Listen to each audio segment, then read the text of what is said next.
Electricity is everywhere, in your phone, your lights, and even your car. But what exactly are current, voltage, and resistance? Let's break it down in the simplest way. First, voltage. Think of it as the electrical pressure. Just like water pressure pushes water through a hose, voltage pushes electrons through a wire. It's measured in volts. Next, current. Current is the flow of electricity. How many electrons are moving through the wire? Just like how much water flows in a river. It's measured in amperes, or simply amps.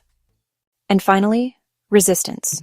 Resistance is anything that tries to slow down the current. Imagine a thin pipe. It makes water harder to flow. That's exactly what resistance does to electricity. It's measured in ohms. These three are linked by Ohm's law. Voltage equals current times resistance, or simply V quars IXR. This is the foundation of electrical engineering.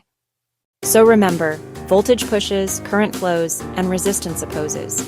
Together, they power our world. If you found this helpful, hit like and subscribe to Electrobits for more easy engineering explained.